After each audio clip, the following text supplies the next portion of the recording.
Quand on pense humanitaire et Michael Jackson, c'est forcément cette chanson qui nous vient en tête. Un moment où Michael Jackson a besoin de renouer avec sa volonté d'aider les autres dans la continuité du rituel d'imposer des chansons qui sauvent le monde dans chacun de ses albums. On va parler aujourd'hui de la fabuleuse Heal the World.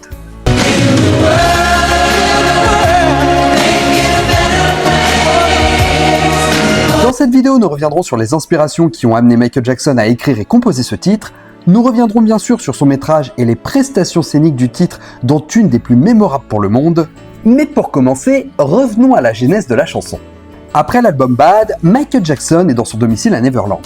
Et dans le ranch se place un arbre tout particulier que Michael Jackson appelle son arbre du don, sur lequel plusieurs de ses chansons vont lui être inspirées lorsqu'il s'assoit à la hauteur de celui-ci.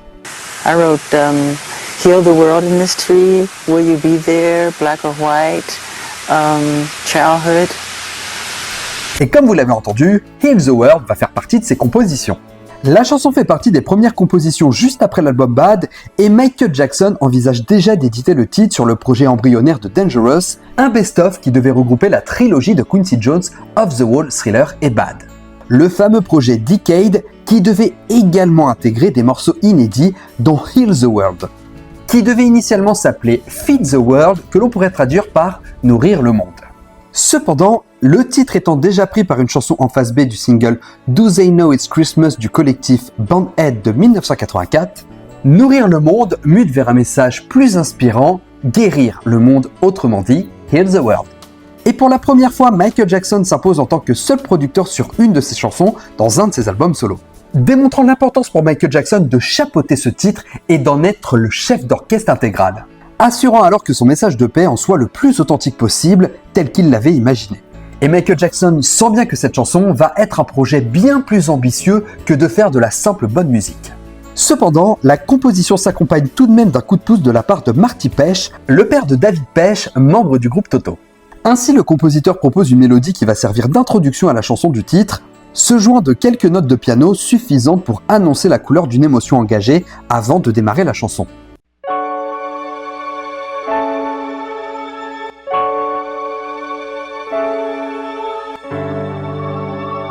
Marty Pesh s'assure donc de remplir le cahier des charges demandé par Michael Jackson, qui de son côté demande à ce que l'introduction prenne son temps sans craindre que l'auditeur puisse passer à autre chose, avant même que la chanson n'ait totalement démarré, ayant l'habitude de proposer des introductions longues, sublimant ainsi la magie de sa musique.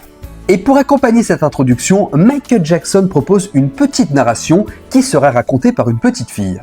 Et pour ce faire, il engage la jeune chanteuse Krista Larson, célèbre pour avoir été la première chanteuse enfant à être signée sur le label Walt Disney Records.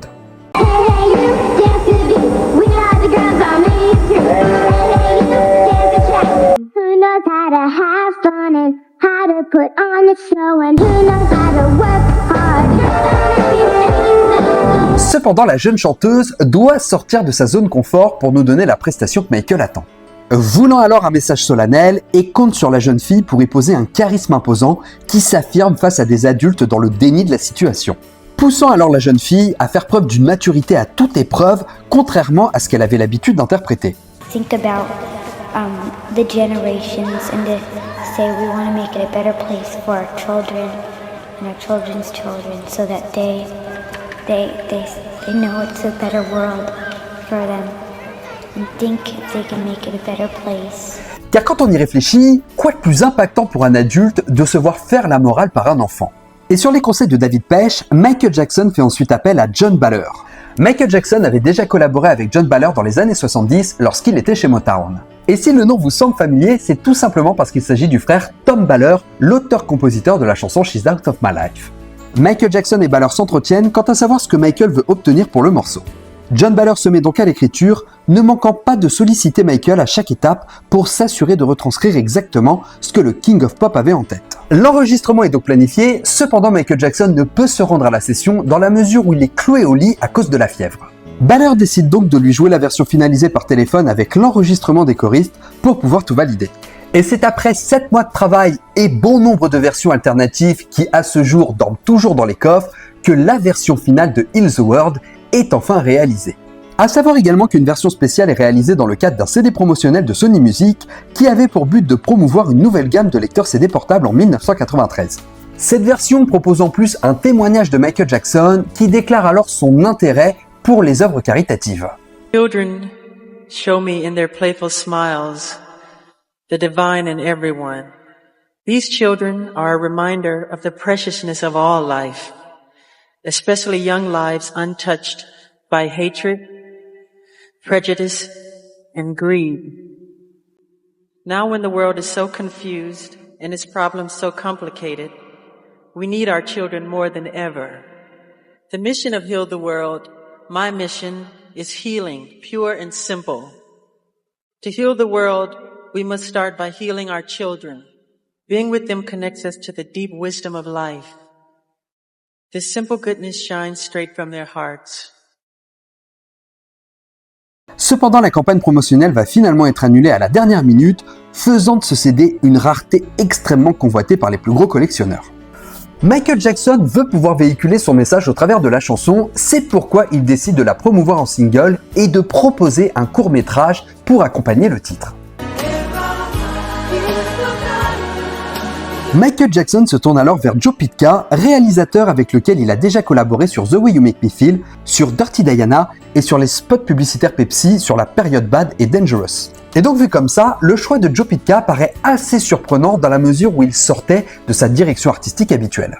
Pour ce métrage, Michael Jackson veut pouvoir universaliser son message sans passer par le prisme de sa présence. Il préfère donc s'abstenir de participer devant la caméra, permettant aux spectateurs de se concentrer sur les scènes choquantes qui viennent porter le message de la chanson. Décision qui, à mon sens, est également à double tranchant, dans la mesure où certains pourraient ne pas forcément s'intéresser au clip, vu que Michael Jackson n'y est pas présent. Mais d'un autre côté, c'est pas si grave, dans la mesure où Heal the World ne va pas marquer forcément par son court-métrage, mais principalement par une prestation scénique dont on parlera tout à l'heure. Mais pour le coup, revenons un peu au métrage. Joe Pytka imagine un scénario en deux temps, où des enfants sont privés de liberté par des soldats, mais vont tout de même réussir à trouver la force d'en réchapper. Les enfants mis à l'image tels les antidotes qui vont pouvoir guérir le monde grâce à leur innocence. Et contrairement avec ce qu'il avait déjà tenté sur Men in the Mirror avec une juxtaposition d'images d'archives réalisée par Don Wilson, Pytka privilégie la mise en scène, crée lui-même les scènes de guerre et le contexte dans lequel il veut plonger le spectateur. Un monde où les adultes sont le poison quand les enfants sont la solution. De plus, Pytka choisit une DA donnant l'impression de voir à certains moments des images d'archives, retranscrivant alors parfaitement la volonté immersive que doit ressentir le public. Mais la dernière partie du métrage va tout de même s'éloigner de cette esthétique, forçant le spectateur à comprendre qu'après avoir perçu la triste réalité, voilà alors le rêve mis en scène comme une fiction que nous voulons transformer en réalité. Tous les enfants du monde réunis pour apporter ce fameux antidote qui véhicule véritablement le message d'espoir que se veut être Heal the World. Le message d'espoir d'Heal the World va d'ailleurs pour la plupart du temps clôturer les prestations du Dangerous Tour.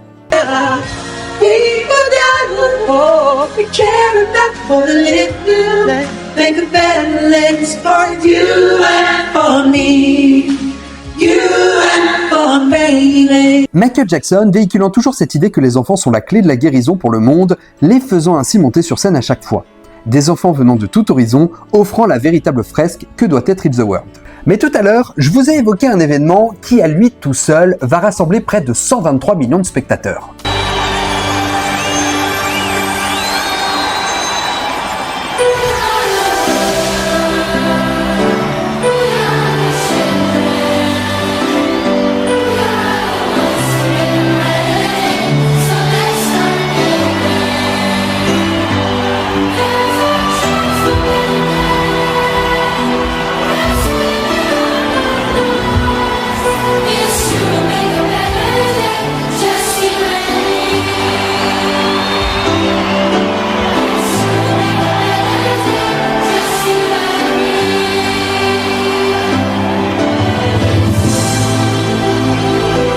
Michael Jackson profitant alors de cette vitrine pour véhiculer son message de paix avec Heal the World, mais surtout mettre à contribution le public lors de la mi-temps du Super Bowl de 1993.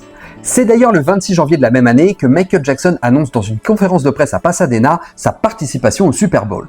Et pour la mise en scène, Michael fait intégrer au public des pancartes avec un motif, le public ayant pour consigne de soulever celle-ci au moment qui leur sera indiqué. Ainsi, une interaction encore inédite se fait ressentir dans la foule qui brandissent leurs pancartes pour étayer le message de Michael Jackson. Comme si Michael optimisait sa manière de pousser les gens à s'investir dans son message, les aidant ainsi à ouvrir les yeux et rejoindre son combat.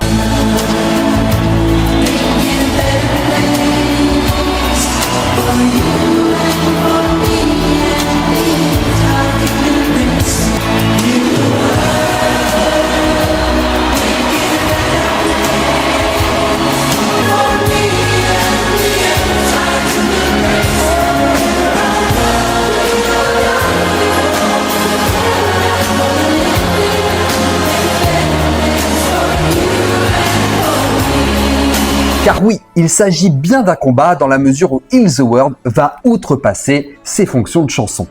Pour devenir la fondation de Michael Jackson, inaugurée le 3 février 1992 lors d'une conférence de presse donnée à New York. Il annonce alors qu'il accepte de repartir en tournée, mais uniquement pour récolter des fonds pour l'association. Pendant 10 ans, Heal the World est actif sur le terrain et multiplie les projets d'aide à l'enfance défavorisée. Il met en route plusieurs opérations qui malheureusement ne sont pas suffisamment relayées par les médias. Un colis humanitaire est organisé à Sarajevo, assiégé par les forces armées serbes.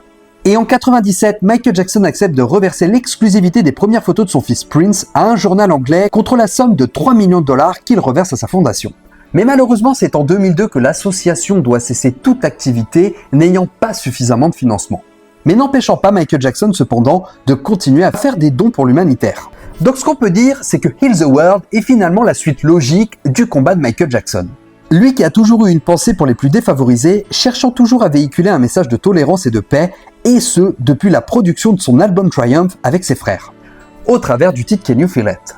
Mais Heal the World va bien plus loin que simplement être une chanson mélancolique pour véhiculer un énième message d'espoir.